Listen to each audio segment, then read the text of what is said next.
Thank you, Mr. Chairman. This amendment reduces the amount available for salaries and expenses of the Federal Trade Commission to FY19 levels at just over $306 million. It should come as no surprise that I disagree with the Biden administration's weaponization of the Federal Trade Commission.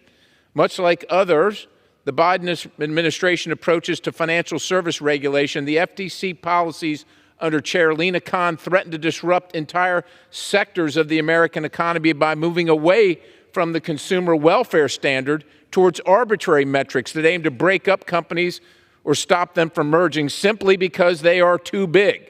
I mean, we can't even be bothered with, the consumer not having, as my friend on the other side of the aisle says, not having the capacity to determine what's in their best interest, which is affronting enough. I mean, all us dumb rubes out here in America, we don't know what the heck we're going to do without government to tell us what to do. Well, we can't even do that now. Got to just come up with arbitrary things that we don't like and then weigh in.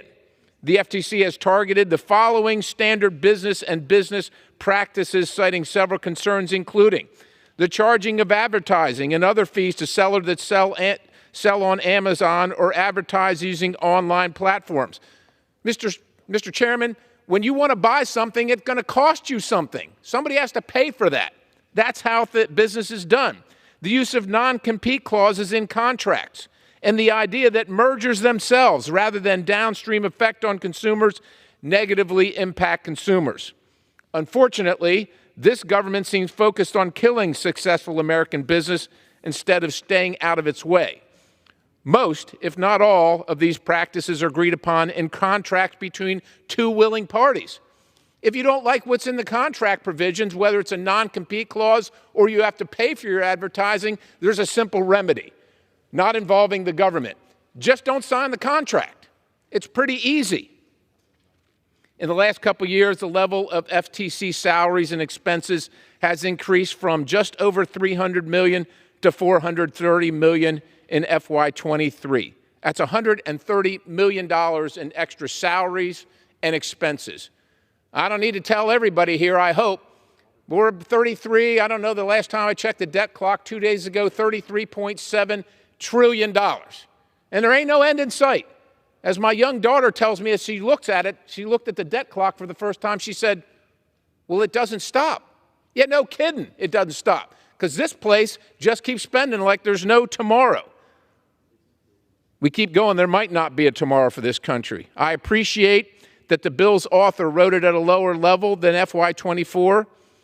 It shouldn't be a too tall of a request to lower that number even further to pre-pandemic levels when, oh, by the way, just a couple years ago, the government was still too big and was spending more money than it took in then.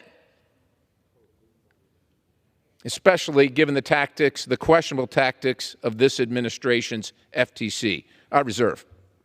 Gentleman reserves. Gentleman from Maryland's recognized. Claim time in opposition. Gentleman's recognized. I thank the chair. You're on your own, consumer. You're on your own, mom. You're on your own, dad.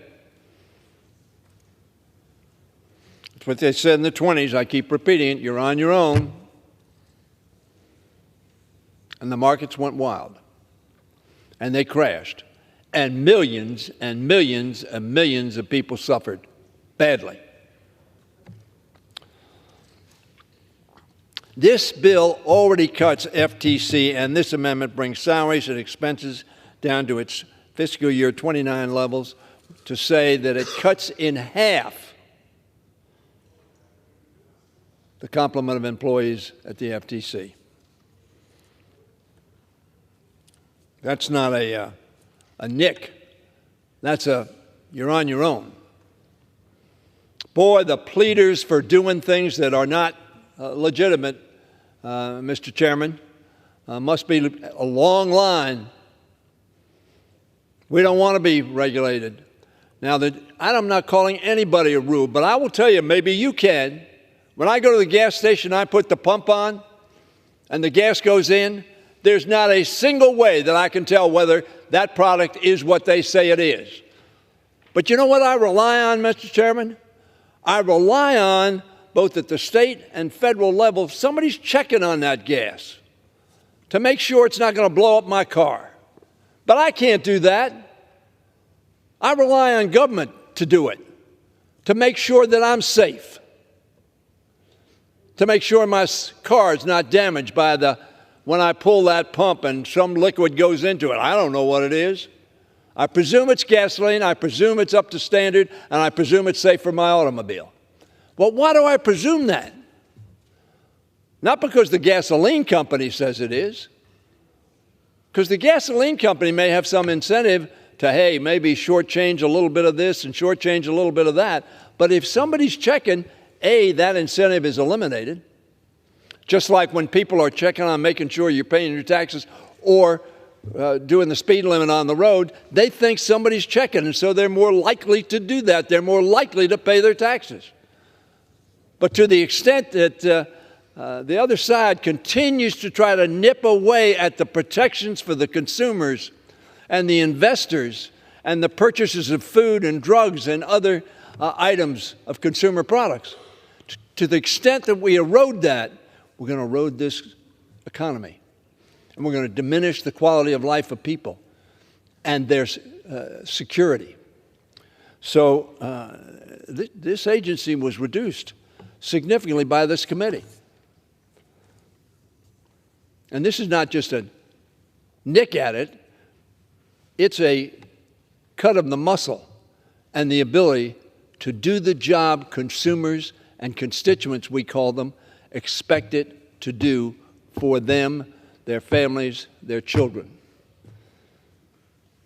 I oppose this amendment and urge its rejection. I reserve. Gentleman reserved. Gentleman from Pennsylvania. Well, I thank the chairman. And the good gentleman from the state of Maryland says, well, you're on your own. You're on your own. I don't know. Well, you've said it over and over again. You're on your own, implying that we're saying you're on your own. Mm-hmm. In 2019, we were on our own somehow, I guess, because that's what this goes back to. And somehow we made it to 2023. By the grace of God, I guess, because the good gentleman also refers to the 20s. I imagine it's the 1920s. Well, it's the 2020s.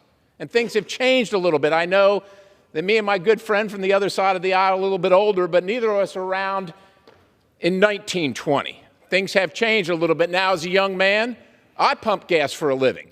And I do know the difference between gasoline and diesel and kerosene because I got a nose and I can read.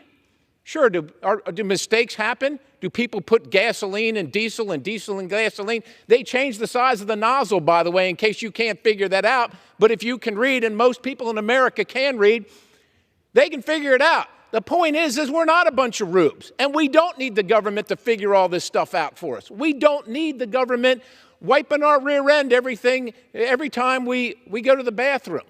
But that's what you would have us believe, that's what we need, that Americans are so dumb they can't do it without the federal government. Somehow, this country survived a couple hundred years, and not only survived, became the greatest country on the planet. And it wasn't because the federal government was wiping our rear end the whole way. I urge adoption. I yield. Gentleman yields. Gentleman from Maryland. I don't know that I'm going to dignify that with an extensive response, but I think the American public are very bright.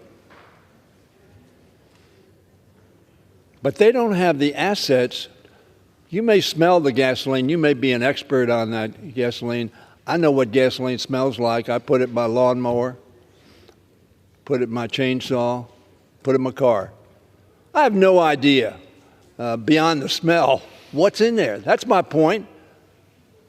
And my point is, they expect us to be making sure that when that big gas tanker rolls into that gas station and puts that liquid in there, that it's something they can use in their car and won't hurt their car, won't hurt them. And that's my point. And don't misrepresent my position as saying Americans are dumb. They're not dumb. They're smart. And they're smart enough to know that they need somebody checking up on the quality of that gas before they put it in their car. I urge a no vote and yield back the balance of my time. Gentleman yields.